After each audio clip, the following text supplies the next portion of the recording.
Hi, welcome to Mamas and Mannies. I'm your host, Trina. This is a short form podcast for mamas that are looking for a quick burst of me time. But before we get started, go ahead and hit the like button, share this episode with another mama, and leave a comment. I'm going to ask for your feedback on this episode because I am interested to know what your answers are to the questions that I'm going to ask. But before we jump into this week's Mama Time, we are going to go over a motivational quote or a mantra, however you want to look at it. The quote for this week says, "I am beautiful with all my unique traits, regardless of someone else's opinion." Again, that quote says, "I am beautiful with all my unique traits, regardless of someone else's opinion." I think that is great, especially on the days where you don't feel your most prettiest. Like right now it's still wintertime, or depending on where you live at, what the groundhog said, it may or may not. No, what does he say? I think he tells you if you're gonna have still winter weather or spring weather coming up. So it's still winter no matter what the groundhog said. And then you just want to, like if you just throw on your sweats or something like that, or if you live in an area where it's really cool or cold, you have to have a hat and your big coat, gloves, everything, and nobody can see anything. You're just covered up. You are still beautiful with your unique traits, no matter what anybody else says. So just remember that when you're first waking up, before you put on all your makeup, if that's your thing. If you don't wear makeup, before you do whatever you do, you are still beautiful and uniquely made. So just think about that. So guess what time it is? It's Mama Time. This week's Mama Time, I want to follow up. Well, I know we had a few episodes at the end of last year as well as at the beginning of this year, just talking about setting goals or setting new habits into place. So I want to know, that's why I mentioned make sure you're leaving a comment this week. Have you stuck with your goals, habits, any changes that you thought of for this year? It's only the beginning of February, so we are about 4 weeks into the year. I know a lot has been going on, especially in the news cycle, so it could be stressful just depending on how much news you actually consume. But I want to know, did you keep up with your goals or your new habits? So for the month of January, I wanted to do no dairy and no bread.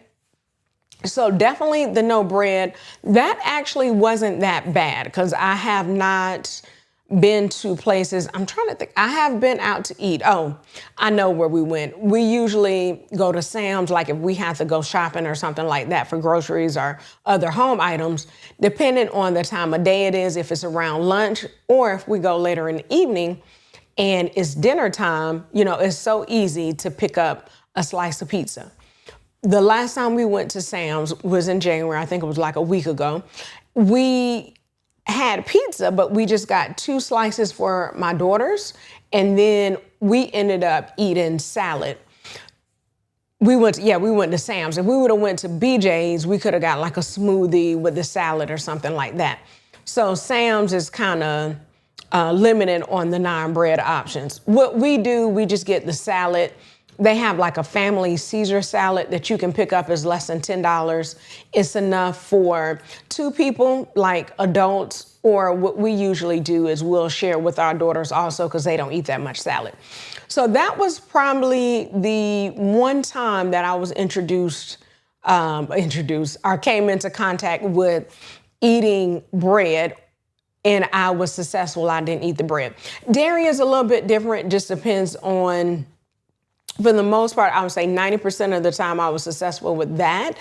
It's just depending on, did I cook the meal or did someone else cook the meal? Because a lot of times dairy is in food and you wouldn't even know it. I was just thinking about that salad I got. It was a Caesar salad and it actually had cheese on it. It had Parmesan on it. So I would say just for that, I was successful. The biggest thing is making sure that I'm not eating cheese with every meal. What I usually do when I am eating dairy, I'll try to eat dairy in the morning. That way it's on out the way. I know I had my small amount of dairy. If I'm, doing dairy, fine. But it wasn't as bad as I thought it was. One other thing, I don't know if this has anything to do with it, but with me not eating dairy and bread, at the beginning of the month, when the temperature changed, when it got really cold here in the metro Atlanta area, I started to get like some drainage. I thought I was getting sick. I had I forgot the name of the detox juice from Whole Foods. It was what did she call that detox juice? But it had, what was the name of it? Oregano oil in it. So I did that. It's like an immune juice. It was just like a little shot. That thing, I don't know if it was a combination of no dairy, no bread, and that whatever the immune shot is called. But you know what? I had that drainage one day, like 2 days later, it was gone. That is the quickest I have gotten over like stuffy nose or the sniffles since my daughter has been in school, because when your kids go to school, it's like they bring all the germs home to you. But just those combinations, it really helped. So I was like, I may have to continue. And I've heard so many times, one of my sisters always tell me, she'll be like, oh, dairy causes mucus. I've heard that before, even on social media and other stuff. And, I just didn't believe it at first, but just doing that, I'm like, wow, I think dairy does cause mucus, because it was closer to the beginning of the year. So my body probably was still just trying to get rid of the dairy that I had at the end of the year. So I'm still going with that. I think one of my other habit changes I wanted to do was increase my exercise.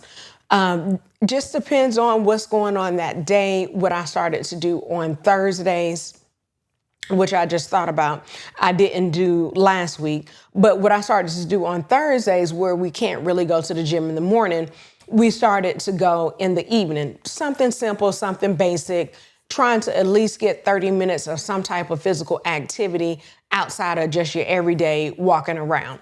So doing that, like some light weights, and then walking on the treadmill. Of course, I'm still doing my spin class. My husband has joined me, so I'm happy about that. I was trying to think of some of the other habit changes. I know exercise. I increased my step goal on my Fitbit to 12,000, which is good. And I actually just increased it the last few days ago because I forgot about it. And I've been reaching my goals, so that's really good. Because I was beating the 10,000 steps every day anyway. So I was like, let's kind of make it more of a challenge, since I was beating that so easy. And just another habit change I wanted to put in place was making sure that I was doing more stuff for the podcast. Just Mommas and Mannies in general, coming up with more innovative, creative ideas on ways to help moms. So one thing that would really help with that is to get that feedback that I am asking for, like, did you keep with your habits or your goals? If you didn't, what stopped you? What things could you put into place? Is it something that you could do with the community, or is it something, maybe a podcast episode that we can talk about? So I would love to hear that. Love to hear what some of your habit changes are, if you are continuing with them. And then too, I will say, if you have a habit change and you feel like it's just too big, break it down into small pieces. If your habit change is to lose weight, maybe you need to say, my goal is to lose overall 20 pounds. What does that look like in a monthly goal? And I think I talked about that before, as far as breaking our goals down to like monthly or quarterly. That way it doesn't feel so overwhelming. So leave a great amount of feedback, ask questions, even if it doesn't have anything to do with the episode. I just want to know what you're thinking. Remember to share the episode with another mama. Hit the bell for notifications so you'll know when we come out with new episodes. Any reels or anything new that we have going on. Of course, hit the like button. And again, leave a comment. We would love to hear from you. As always remember that me time is essential and it is never selfish. Have a great week, mamas.